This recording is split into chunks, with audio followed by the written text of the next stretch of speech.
Important calculation due? Sorry, no WFH allowed, by user when gred. I am currently in my malicious compliance phase at work right now. I got ripped a new one last week because I needed to work from home in order to get some urgent stuff done for a conference I needed to attend the following week. I was explicitly told that I could not work from home without approval. And I was told that I signed a policy about it. I responded that my job requires me to work from home all the time, to which they replied, "You signed the policy." So now, after I leave the office, I turn off my work-issued cell phone and never look at it on the weekends. I am a salaried employee, but I am not going to beg my employer to allow me to work from home. This weekend I got a call on my personal cell from one of the other managers about approving some billing rates that were due.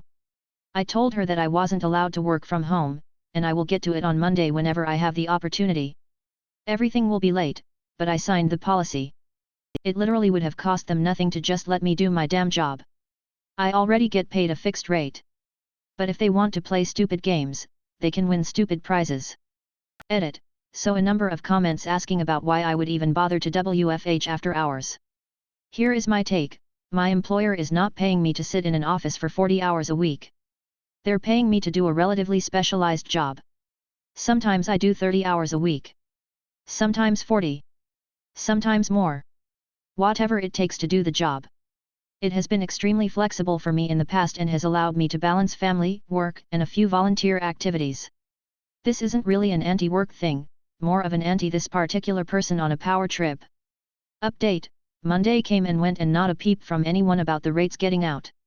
Fixed a couple of bugs, but I think the other manager edited the PDF reports to get them out the door. Also, the deadline for it was pushed back a week. So everyone survived, but I have made some changes.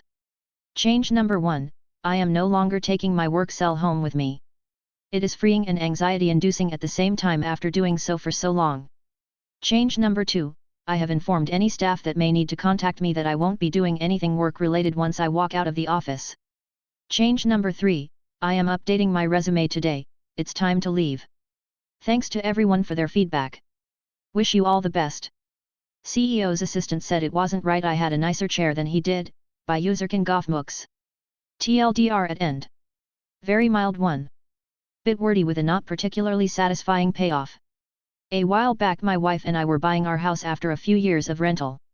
There was a delay in the new house being ready, so we moved in with my mother for a few weeks. During that time I stashed some stuff at work, including bringing in my chair, a very nice Herman Miller Aeron I had gotten second-hand. The office chairs were old. Standard/serviceable but not exactly nice.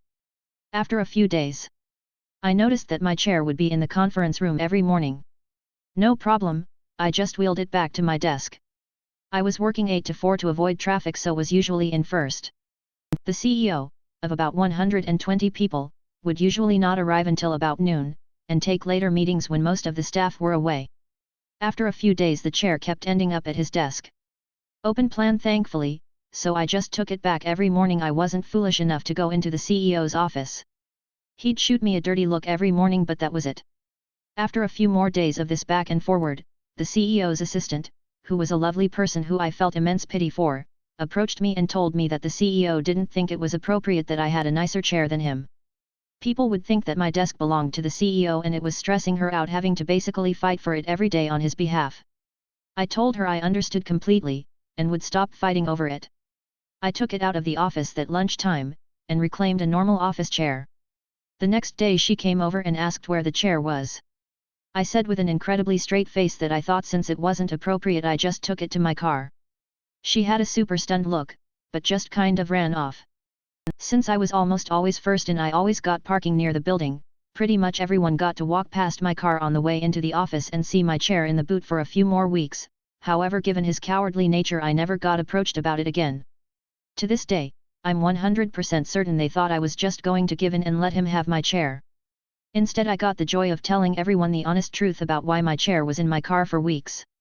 TLDR, CEO tried to steal my personal chair I had brought to office, citing that it wasn't right I had a better one than him. I agreed, but rather than give him my chair I kept it in the car outside the office for weeks and told everyone why. Edit, added TLDR. Edit 2, moved TLDR to end. People are being weird about it. Edit 3, to answer the most common questions. I asked HR before bringing my stuff in. They knew, my team lead knew, everyone who said hey, what's with the chair knew. Did the CEO actually know? I did not directly inform the CEO, because I never talked to him more than 3 times when I worked there, so it would have been weird. Yes, I could have labeled my stuff, but it didn't seem necessary for 8 weeks. Okay, let's call the park officer, by user lildiddy02. This happened July 4th weekend. I am a member and have a place in a self-contained camp community. Nice quiet place with a lake and pools and a restaurant and things like that.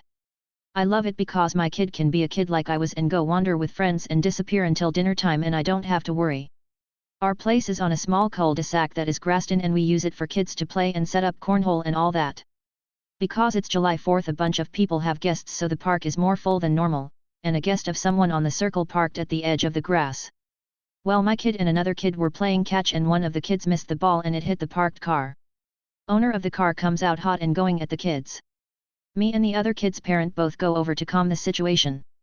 Obviously if there's damage we'll take care of it because it's from our kids. But this guy starts going off about all these dents and this big scratch and a crack in the windshield and all this is the kid's fault. I was willing to be reasonable, but when you start saying you want a ton of extra work done trying to blame my kid, I get a little less reasonable. So we're going back and forth and then he says the magic word that if we aren't willing to pay for everything he's going to call the park safety office to come deal with it. Knowing where this was going, I smiled and said yes, okay, let's do that. So the officer comes out and to no one's surprise but this guy, the area his car is parked is a no parking area. So not only does the officer tell him to deal with it, because if he had followed the rules and parked in an actual parking zone this wouldn't have happened, and because the guy told him he'd been parked there for 2 days with no issues before now, he got a nice fat ticket and ordered to move his car. He turned bright red but didn't say another word and moved his car, and we didn't see or hear from him the rest of the weekend. Be available during lunch? Sure thing, by user Bra00K Sophia. My manager sent a passive-aggressive message to the whole team, clearly aimed at me. Lunch breaks are unpaid, but everyone is expected to be available during core hours, including lunch. I used to take a quick walk or step out to grab coffee, never missed meetings, never late. But fine. If she wants me available, I'll play along. I started eating lunch at my desk every day, no headphones, not working. Just sitting. I ignored emails and messages, and when people came over, I'd smile and say, I'm on my unpaid break, but I'll jump on it at 1. One day she sent a message at 12:10 asking for a report ASAP. I didn't reply until 1 o'clock. Someone else had scrambled to do it by then. She later asked why I didn't respond, and I said, I was available, just not working. As instructed. She never brought up lunch breaks again.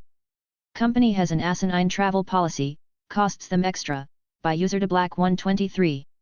A few months ago, I had to travel for work. Some cost savings measures had been implemented recently and I was required to have a funding letter from the financial department so they could allocate funds appropriately, even though my travel was authorized by my supervisor and required for the company business. Okay, I'll jump through this hoop, whatever. I get a funding letter and travel a couple hours to my home away from home. Halfway through my trip, my work schedule opens up. I have a few days off, but I know I'll be working more the following week. Since I'm only a few hours from home, I decide to check out of my hotel, drive home to spend the weekend with my family, then drive back the following week when I actually have work to do. Saves the company paying a few days for a hotel room and per diem, I get time with family, win-win, right? Wrong. When I submit my travel claim to financial, it counts as 2 separate trips. The problem is I have one funding letter, which covers the dates of my travel, but doesn't cover 2 trips, even though both trips are inside the travel window in the funding letter. This blows up and takes about a month and a half to get sorted out, during which time I had to pay off my company credit card for the travel expenses incurred using my own funds. Eventually, the money was all properly allocated and I got reimbursed for my interest-free loan to the company, but I learned my lesson. Another trip comes up and I am issued one funding letter. I drive up again and work for a few days. Sure enough, my schedule opens up and I have some days off. This time, instead of checking out of my hotel, I just leave, drive home, and now I'm sitting on my couch typing this while the company pays my per diem and pays for an empty hotel room. Pretty sure the bean counters will get a raise for their fine work. Cheers to them.